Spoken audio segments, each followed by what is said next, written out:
आदाब, मैं शुभदा कपिल हाजिर हूँ हिंदुस्तान की सियासी, समाजी और इक्तिसादी सूरत हाल पर ख़ास प्रोग्राम लेकर। ये है इंडिया। हमारे इस खास प्रोग्राम में आज बात न्यू एजुकेशन पॉलिसी 2019 की। जी हाँ, नेशनल एजुकेशन पॉलिसी 2019 का मकसद इंडिया सेंटर्ड एजुकेशन सिस्टम को बदलते वक्त के साथ ट्रांसफॉर्म करना है, ताकि एक ऐसा एजुकेशन सिस्टम बनाया जा सके जो मुल्क की ज़रूरतों के हिसाब से बराबरी वाला एजुकेटेड समाज तैयार किया जा सके। इसी इशू पर बात करने के लिए हमारे साथ स्टूडियो में मौजूद हैं दो खास मेहमान, पद्मश्री जनाब प्रोफेसर JS राजपूत और NCTE के एक्स चेयरमैन प्रोफेसर संतोष पांडा। आप दोनों का हमारे स्टूडियो में इस्तकबाल है। सबसे पहला और अहम सवाल प्रोफेसर राजपूत मैं आपसे पूछना चाहूँगी, नए पॉलिसी सिस्टम की हम बात कर रहे हैं। एजुकेशन पॉलिसी सिस्टम 2019 का ड्राफ्ट अभी हमारे सामने आया है। इसकी क्या ज़रूरत आन पड़ी, क्यों इम्पोर्टेंट है?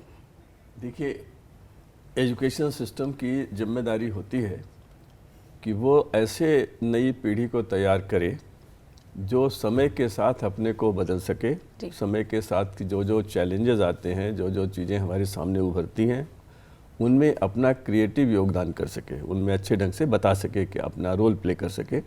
1968 में हमारी पहली पॉलिसी बनी थी और उसमें पहली बार ये हुआ था कि हर बच्चे को, लड़के लड़की दोनों को, गणित और विज्ञान पढ़ना होगा कक्षा 10 तक। उसके पहले नहीं था, ये माना जाता था कि लड़कियां विज्ञान नहीं पढ़ सकती।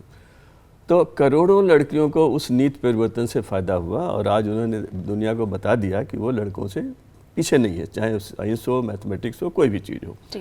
इसी तरह 1986 में जब शिक्षा की नीति बनी तो उसमें ये पाया गया कि अब काफ़ी बच्चे स्कूल जाने लगे हैं, लेकिन जो सीखते हैं वो कम है। तो हमें सीखने पर जोर दिया गया कि बच्चे क्या सीखते हैं।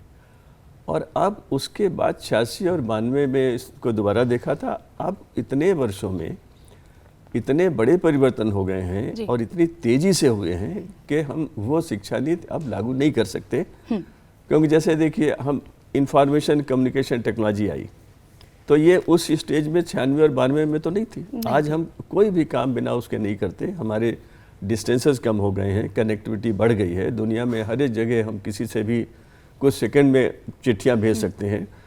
एक ज़माने में ये सोचा नहीं जा सकता था कि मैं एक चिट्ठी लिखूं और दुनिया में कोई आदमी कहीं पर भी हो उसको मिल जाएगी और वो भी विदिन सेकंड्स मिल जाएगी। आज हम वहाँ पहुँचे तो हमें अपनी किताबें बदलनी होगी, हमें अपनी प्रयोगशालाएँ बदलनी होगी, जो हमारी लेबोरेटरीज़ हैं वो बदलेंगी, हमें अपनी पेडागॉजी बदलनी होगी और हमें साथ साथ ये भी बदलना होगा कि ये जो परिवर्तन 10 साल बाद क्या स्थिति होगी, 20 साल बाद क्या होगी, उसका अंदाज़ लगाना पड़ेगा, जितना अंदाज हम लगा सकें। इसलिए ज़रूरत है कि हर दुनिया में हर देश अपनी शिक्षा नीति बदलता है। हम भी बदल रहे हैं कि हमारे जो सांस्कृतिक, सामाजिक, वैज्ञानिक, तकनीकी परिवर्तन हो रहे हैं उसमें हमारे बच्चे पीछे न रह जाएँ, आगे बढ़ें और ऐसे बढ़ें कि वे खुद उसमें योगदान करें। वो जैसे तकनीकी का क्षेत्र है, हमारे बच्चों ने विदेशों में जाकर के बड़ा नाम कमाया। 1960 के आसपास नासा में हमारे यहाँ से जो यंग लोग गए उन्होंने नाम कमाया। आजकल सिलिकॉन वैली में हमारे बच्चे बहुत बड़ा काम कर रहे हैं। इससे हमारे देश की जो एक इज्जत है वो बहुत बढ़ती है। हमारे देश की इज्जत बढ़ाने में हमारे बच्चों का, हमारी शिक्षा पद्धति का हाथ है। अब हमें आगे समय के लिए तैयारी करनी है, इसलिए इस नीति की ज़रूरत पड़ी और पिछले 4 वर्षों में देश भर में लोगों से राय ली गई है। उसके बाद अब इसको आखिरी स्वरूप दिया जा रहा है कि क्या नीति होगी। जी प्रोफेसर पांडा, इसी बारे में बात करना चाहूँगी, आप इस ड्राफ्ट को किस तरीके से आंकते हैं? देखिए, आदाब अर्ज़ है, जैसे जनाब पद्मश्री राजपूत साहब ने बताया, 1986 में पॉलिसी आई और 1992 में उसका प्रोग्राम ऑफ एक्शन बना जो आज तक चल रहा है। परिवर्तन, जैसे सर ने कहा कि बहुत तमाम हुई है। परिवर्तन कई मामले में देखा जाए तो चेंजेस तो जाहिर है। पहली बात कि पढ़ने पढ़ाने का जो तरीका है वो बदल गया है। जी, हम लेक्चरिंग माध्यम से जितनी पढ़ाते थे, आज की तारीख में कि ये हो गया कि आप उतनी बात करें जितने आप काम में निभा सकें, करके दिखाएं तो शिक्षक में भी परिवर्तन होगा, जो बच्चे पढ़ते हैं उनमें भी परिवर्तन होगा। अब स्किल डेवलपमेंट, वोकेशनल एजुकेशन की बातें होने लगी है कि साहब हम पढ़ते हैं किस लिए, पढ़ते जो है अपने जीवन को सुखमय बना सकें और उसके साथ साथ हमें कोई रोजगार तो मिले। तो उस लिहाज से देखा जाए आज की तारीख में पिछले 5-7 साल में आप देखे होंगे काफ़ी परिवर्तन हो रही हैं, लेकिन उस परिवर्तन के साथ ज़रूरत है एक मूलतः फाउंडेशनल चेंज हो जाए कि एक ही बारी तय हो जाए कि साहब हम जो बातें करेंगे वो बातें हमारे देहाती हो, जो बातें हमारे कल्चर के साथ, सभ्यता के साथ जुड़ा हुआ हो, आम आदमी की जिंदगी के साथ जुड़ा हुआ, जो बातें हमें खुश रख सके और जो बातें हमें रोजगार रोटी दे सकें और समाज में जीने के लिए हमें काबिल बना सकें। उसके साथ साथ मैं जोड़ूंगा कि देश विदेश में इतने परिवर्तन हो रही हैं, तो परिवर्तन के साथ साथ हमारे भी उसी तरह परिवर्तन, हमारा ताल्लुकात विदेश के सभी देश के साथ है, तो उसी हिसाब से परिवर्तन हो। और तीसरा जो खास सर ने बताया कि ये जो टेक्नोलॉजी आ गया है, ये टेक्नोलॉजी के माध्यम से बहुत सारे होता है। आपके हाथ में मोबाइल है, मोबाइल के बगैर आप जी नहीं सकते, लेकिन बताइए मोबाइल को अगर हम इस्तेमाल करें पढ़ने पढ़ाई में कितनी मज़ा आएगा। तो टेक्नोलॉजी के हिसाब से जितनी बदल गया है, कई चीज़ें हम गाँव तक टेक्नोलॉजी के माध्यम से हम कर सकते हैं, जितना हम कर सकते हैं उतना करें, ये नहीं कि टेक्नोलॉजी का कोई प्रेशर है। तो बहुत सारे परिवर्तन है जो ये शिक्षा नीति, जो सर भी उसकी मेंबर ऑफ द कमेटी रहे हैं राजपूत साहब ने, जो शिक्षा नीति आया है वो शिक्षा नीति में मूलतः परिवर्तन की बात कहा गया है कि साहब हमारा धरती, हमारा कल्चर, हमारा धरोहर, जो भी संस्कृति हमारा है आज तक सर्वधर्म समन्वय हमारा जो है, तो उसको हमें जहन में डालना जरूरी है। धरती संस्कृति के बगैर जो पढ़ाई हो, पढ़ाई अधूरा है। तो इसलिए हमारा संस्कृति के साथ जिस ढंग से हम जूझना चाहिए, हमारी है, हमारी हिस्ट्री है, हमारी कल्चर है, तो उसके साथ हम साथ लेके चलेंगे। दूसरा, हम रोजगार के लिए पढ़ते हैं, प्रमोशन के लिए पढ़ते हैं, रिटायरमेंट होते हैं पढ़ते हैं, लेकिन ये नहीं पढ़ते कि जीवन में खुश कैसे रह सके। सही बात। अपने जीवन को अपने आप खुश रखने के लिए जो तरीके हैं, वो तरीके में मूलतः इस जो शिक्षा नीति है उसकी वो बातें करता है। तो फिर आगे चर्चा बढ़ती रहेगी, तो लेकिन मूलतः इस वक्त मैं ये कहना चाहूँगा। इसमें मैं ये जोड़ना चाहूँगा सर कि जो आपने बदलाव की बात कही है, बदलाव की तेज़ी की बात हम लोग कर रहे हैं, लेकिन एक चीज़ और अब नई शिक्षा नीति में डाली गई है, वो ये है कि बदलाव हर जगह, ये हम सब जानते हैं, लेकिन जो विकास है, प्रगति है, वो हमेशा हर जगह नहीं होती, क्योंकि हर बदलाव आगे ले जा रहा हो ऐसा नहीं। और एक उदाहरण देता हूँ मैं, प्लास्टिक की बात लीजिए। जब प्लास्टिक का आविष्कार हुआ तो दुनिया कितनी खुश हुई, तो हम लोगों ने क्या किया, इस्तेमाल करते गए और अब हमें लगता है कि नहीं, हमने कहीं न कहीं गलती भी की, क्योंकि हमने ये नहीं देखा कि इसका आगे क्या असर पड़ेगा। ये एजुकेशन चूँकि हर चीज़ को अपने में लेता है, जीवन के हर पहलू को लेता है, इसलिए यही हमने किया। हमने जंगल काटे, हमने नदियों को प्रदूषित किया, और कुल मिलाकर दुनिया में आज ये सोचा जा रहा है कि जमीन, ये पृथ्वी बचेगी कि नहीं बचेगी। हम यहाँ पहुँच गए हैं, और इसको ध्यान में रखते हुए अब हमें बच्चों को इसके लिए तैयार करना है कि कोई भी नई चीज़ तुम्हारे सामने आए, उसका विश्लेषण करो, उसकी एनालिसिस करो, ये देखो कि इसमें प्लस क्या है, माइनस क्या है, और उसको बड़े जहन में देखो, बड़े आकाश में देखो, जिससे ये लगे कि आगे चलकर इसका 10 साल बाद के। तो अब बच्चों को हमें ये सिखाना पड़ेगा। ये हम पहले इस पर हम ध्यान नहीं देते थे, आज हमें ध्यान देना पड़ेगा, क्योंकि हम आज दुनिया में क्लाइमेट समिट हो रही है, अर्थ समिट हो रही है, ओजोन लेयर की बात हो रही है। ये सब चीज़ें जो हैं शिक्षा के सामने चुनौतियां हैं, और इन चुनौतियों का जवाब हमें अपने बच्चों के मन में बनाना पड़ेगा। उनको इस तरह आगे बढ़ाना होगा कि वे इसको भी देखें, अपनी ज़िंदगी के लिए देखें, अपने जीविका बनाने के लिए देखें, लेकिन साथ साथ ये देखें कि उनका वो कंट्रीब्यूशन क्या होगा जो दुनिया को दुनिया बनाए रखे। और जैसे आजकल हैप्पीनेस इंडेक्स की बात आ रही है, हर जगह कर रहे हैं, क्योंकि तनाव बहुत बढ़ते जा रहे हैं जिंदगी। इन बढ़ते हुए तनाव से कैसे बच्चे बचें। हमारे स्कूलों में बच्चों के बस्ते का बोझ बढ़ गया, तो नई शिक्षा नीति ने इसकी तरफ ध्यान दिया। तो बेटर भी तो ये भी रहेगा कि करिकुलम में ये सारी चीजें करिकुलम में ये चीजें आएंगी, ये इसीलिए आएंगी तो पुरानी किताबें नहीं चलेंगी। बिल्कुल। अब जैसे मैं बार बार ये कहता हूँ कि कंप्यूटर में जो किताब 2005 में लिखी गई हो, वो आज किसी काम की नहीं रही। नहीं, बहुत सारे एडवांसमेंट्स हैं, सब कुछ बदल गया, आर्टिफिशियल लर्निंग है, 5G, सारी टेक्नोलॉजी, किताबें बदलनी पड़ेंगी, वो बदलना पड़ेगा, और ये ध्यान रखना पड़ेगा बच्चे पे अनावश्यक बोझ न पड़े, उसको तनाव से न गुजरना पड़े, और वो उसका आत्मविश्वास बढ़ता रहे, और दूसरे साथ साथ उसको जीवन में अन्य लोगों के लिए सेवा भाव भी बढ़ता रहे, सामाजिक उत्तरदायित्व भी उसके अंदर पनपता रहे। ये सारी चुनौतियाँ हैं। देखिए, मूलतः इस बात को दोहराते हुए एक दो बातें मैं इसमें जोड़ना चाहूँगा कि आज तक हम समझते रहें कि हम किताब पढ़ें और अच्छे भाषण दें और अच्छे बोल बोलें, उसमें दुनिया चलता है, आगे नहीं चल रहा। तो इसलिए हम सबको एक जहन में डालना ज़रूर पड़ेगा कि जो औद्योगिक शिक्षा है कि जिसको बड़े कमज़ोर माना जाता था, नीचे लेवल की माना जाता था, वो आज की तारीख में ज़रूरत हो गया है। और हर तरह की टेक्नोलॉजी के बारे में भी जो मेरे स्किल है, जीवन जीने का स्किल है, जूझने का स्किल है अपने आप से और दुनिया से, और खुश रहने का जो ये चीज़ें हैं, इसको ये शिक्षा नीति में शामिल किया गया, इसको अहम माना गया कि एक तरफ आप अपनी कमाई करें और दूसरी तरफ आप जीवन में खुश रहने के लिए कोशिश करें और खुश रहें भी। ये रोज़गार, ये रोटी किस काम का जो मुझे खुश ना रख सके। तो ये मूलतः इसमें परिवर्तन की, एक नज़रिया के परिवर्तन की ज़रूरत है, जो बहुत गंभीर बात है। और इसको बड़े बड़े जो बुद्धिजीवी है उसको सहन कर नहीं पाते हैं कि साहब हम नीचे उतरना पड़ेगा, ज़मीन तो ज़मीन है, नीचे तो उतरना ही पड़ेगा। जी सर, रोज़गार की हम बात कर रहे हैं प्रोफेसर पांडा, मैं आपसे पूछना चाहूँगी प्रोफेसर राजपूत, रोज़गार के अवसरों पर क्या इसका कोई इम्पैक्ट पड़ेगा? क्या हमारे और सारे अवसर हमें, क्योंकि नए नए कोर्सेज हमारे सामने आज हैं, बच्चों के सामने हैं, तो इस ड्राफ्ट से क्या बहुत सारी अपॉर्चुनिटीज़ बच्चों के लिए खुलेंगी आगे भविष्य में? देखिए, बहुत अहम बात है कि बच्चे जब पढ़ते हैं तो हर बच्चे को तो सरकारी नौकरी नहीं मिल सकती। सही बात है। और कहीं भी नहीं मिलती, दुनिया में किसी देश में नहीं मिलती। तो कुछ देशों ने जो अच्छे ढंग से सोचा, उन्होंने अपने हर बच्चे को कोई न कोई स्किल सिखाई, स्कूलों में सिखा दी कि चाहे वो इंजीनियर बने, डॉक्टर बने, मगर आवश्यकता पड़े तो वो कुछ न कुछ प्रोड्यूस कर सकता है, क्रिएट कर सकता है।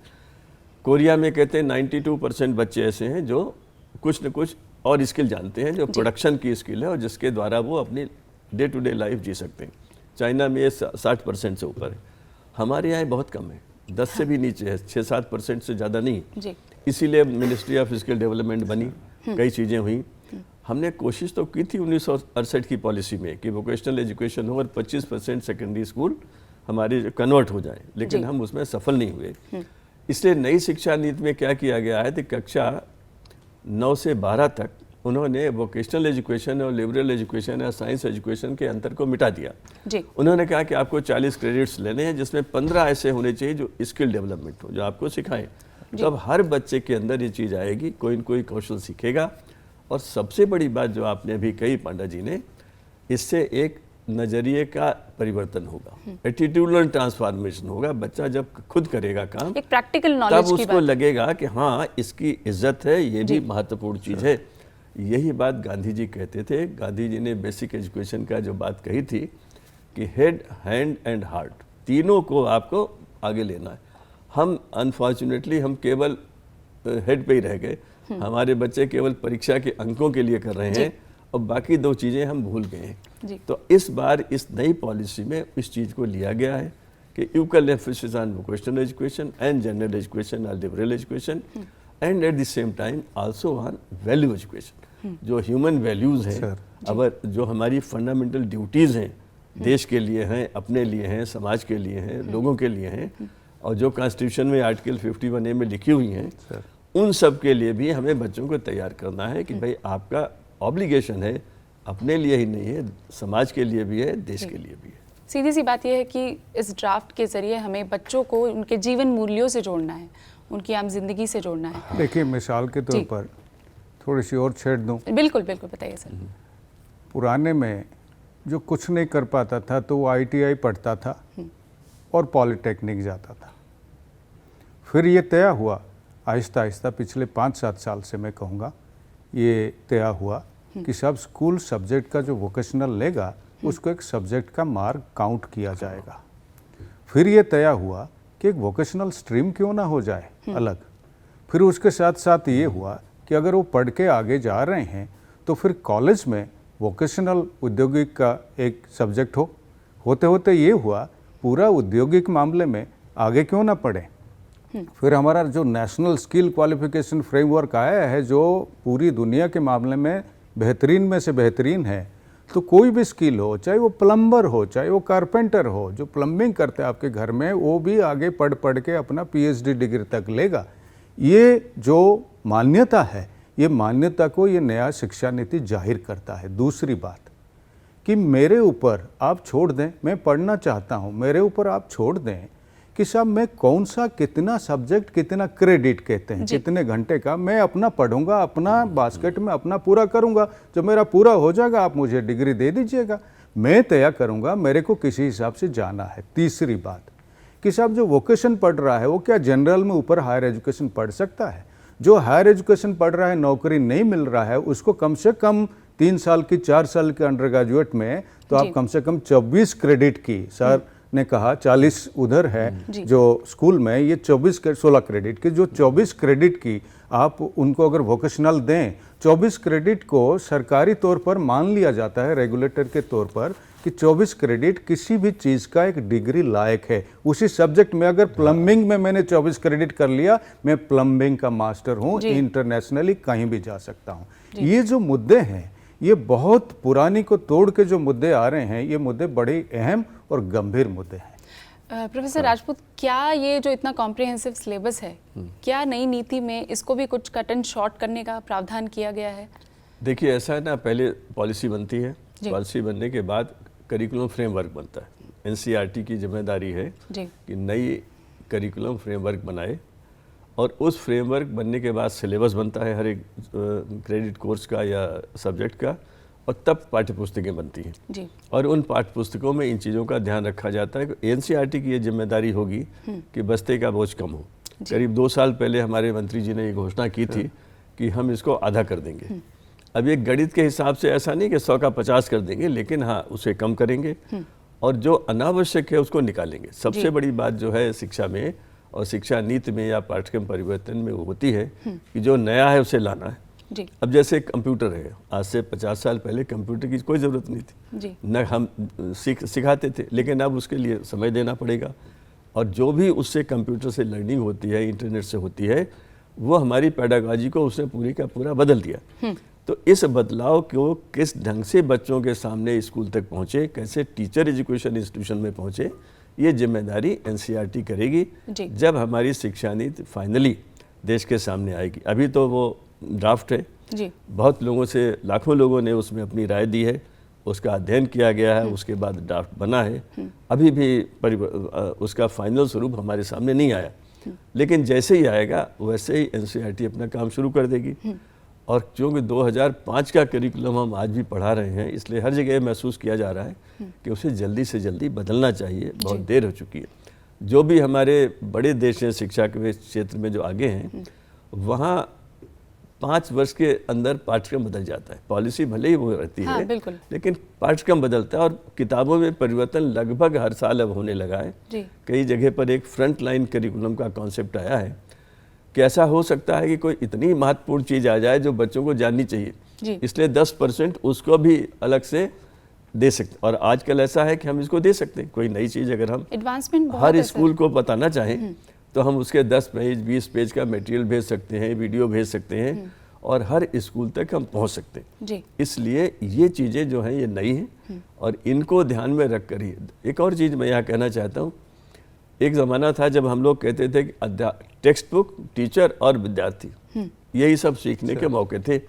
अब ऐसा नहीं है, अब बच्चे खुद भी बहुत सारा सीखने लगे, अपने आप सीखते हैं, उनके पास टेक्नोलॉजी, मीडियम बहुत से हो गए हैं। अध्यापकों का रोल और महत्वपूर्ण हो गया है जी। वो पहले वाला नहीं रहा, लेकिन अब महत्वपूर्ण हो गया है क्योंकि बच्चे भी स्मार्ट हो गए हैं। बच्चे बहुत स्मार्ट हो गए हैं। कई जगह अब ये हो रहा है कॉलेजेस में, यूनिवर्सिटीज़ में, कि मास्टर साहब जो पढ़ाना शुरू करते हैं तो बच्चा उसके 4 कदम आगे की बात कर देता है। इसलिए टीचर्स को भी पहले से ज़्यादा अलर्ट होना पड़ेगा।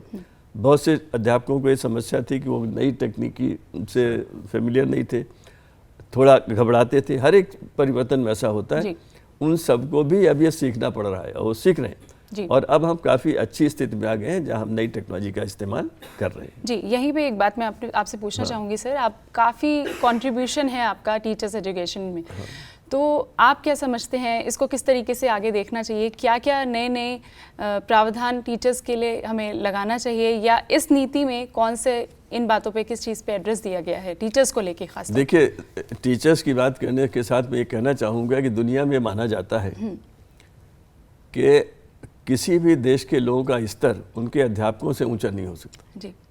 No people can rise ever the level of their teachers. पिछले 2-1 वर्षों में फिनलैंड की बड़ी चर्चा हुई हमारे देश में। वहाँ शिक्षा की सब दुनिया उसको देखने जाती। जी। वहाँ सबसे खास बात मुझे क्या लगती है, वहाँ का वीआईपी केवल अध्यापक होता है, सरकारी कर्मचारी नहीं होता है, मंत्री नहीं होता। वीआईपी प्राइमरी टीचर हो, वो भी वीआईपी है। कोर्ट में जाएगा तो उसको अच्छे ढंग से ट्रीट किया जाए, कहीं भी हो, कहीं पर हो।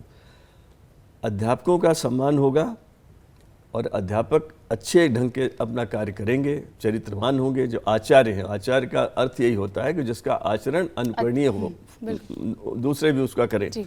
तो इस मैं ये कहता हूँ, टीचर ट्रेनिंग इंस्टीट्यूशंस में जो वर्क कल्चर होगी वो स्कूलों में पहुँचेगी और वो फिर आपके हर क्षेत्र में जाएगी। चाहे डॉक्टर बना रहे हो तो अगर टीचर एडुकेटर अच्छा है तो टीचर अच्छा होगा।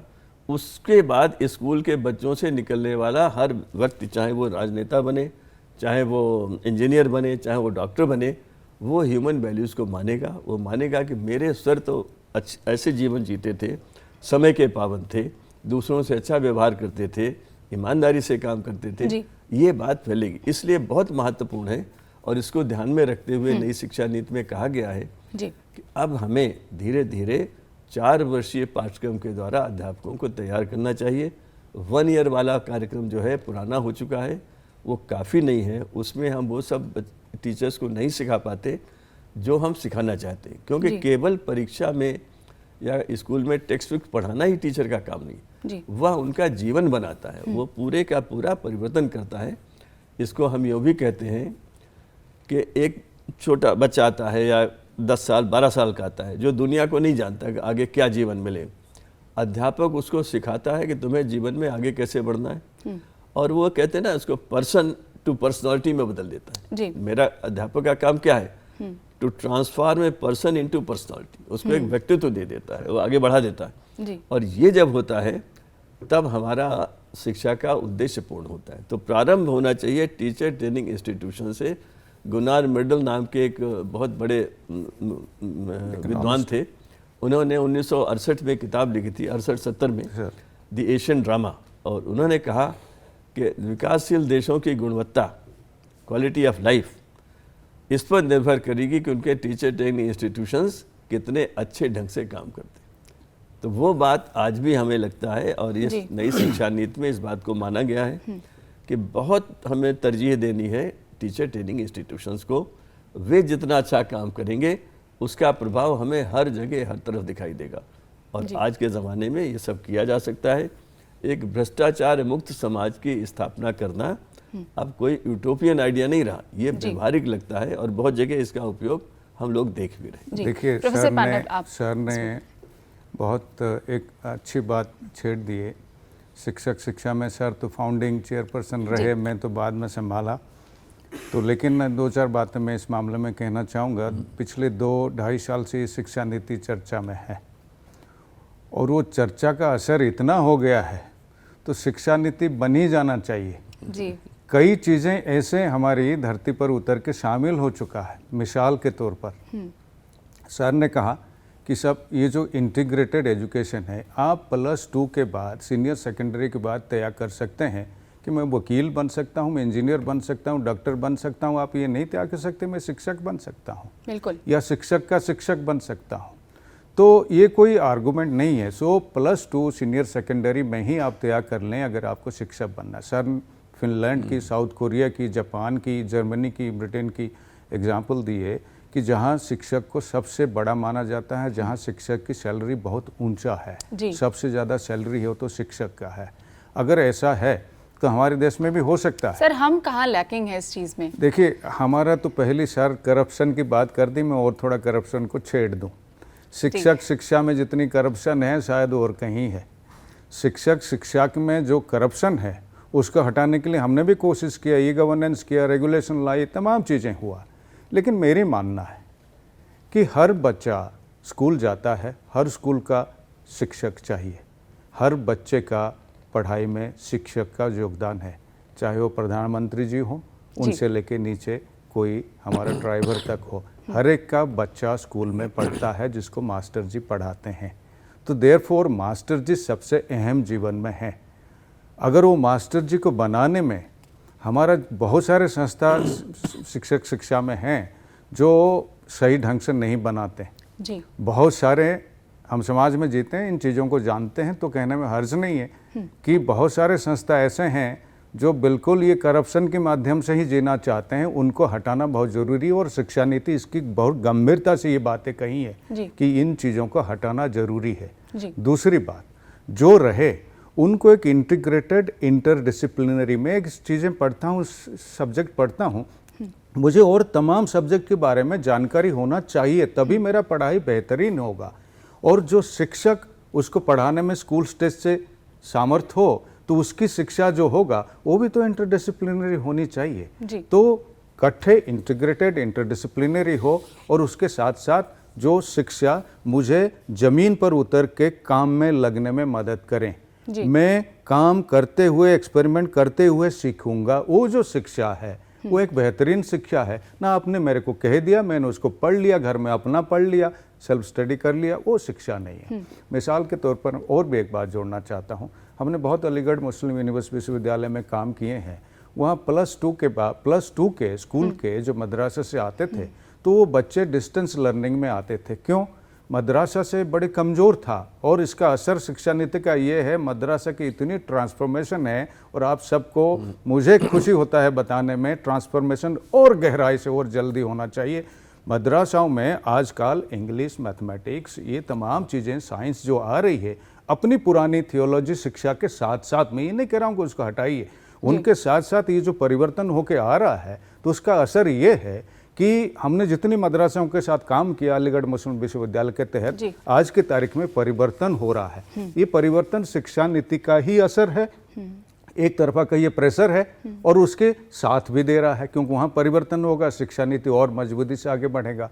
तो ऐसे कई मामले में तकनीकी स्किल, खुश रहने की, जीवन जीने की शिक्षा और डिसिप्लिन, अपने सब्जेक्ट की शिक्षा, और इसको छूट उसके साथ मैं जोड़ दूंगा कि बच्चे का मर्जी होना चाहिए कि वो क्या किस तरह लेके चलें। आप इकट्ठे करके देख लीजिए, ये पूरा कर पाया हमारा जो पूरा करना था, अगर कर लिया तो उसको डिग्री दे दीजिए। ये जो एक परिवर्तन आ रहा है इसमें, और ये शिक्षक शिक्षा में मैं मानता हूँ खूब उतरना चाहिए, जिसको कहते हैं ब्लेंडेड लर्निंग, कि साहब आप ब्लेंडिंग करें, सीधा आमने सामने में पढ़ाए, टेक्नोलॉजी के माध्यम से पढ़ाए, खुद ही स्वाध्याय करें। स्वाध्याय बहुत कमज़ोर है आज की तारीख में, तो स्वाध्याय बहुत ज़रूरी है, वो भी करें। और उसके साथ साथ एक समूह, कम्युनिटी, उसके साथ, कम्युनिटी के साथ जाके उसको एक्सपेरिमेंट करें। ये जो इकट्ठे अगर हो जाए, जो ये शिक्षा नीति में बातें कहा गया है। जी, आप दोनों खास मेहमानों का हमारे स्टूडियो में आने के लिए बहुत बहुत शुक्रिया। हमारी इस पेशकश में आज बस इतना ही। हमारे इस प्रोग्राम में आप अपनी राय भेज सकते हैं। इसके लिए हमारा ईमेल आईडी है ddurduspecials@gmail.com। अब हमारी पूरी टीम को दीजिए इजाज़त। आदाब।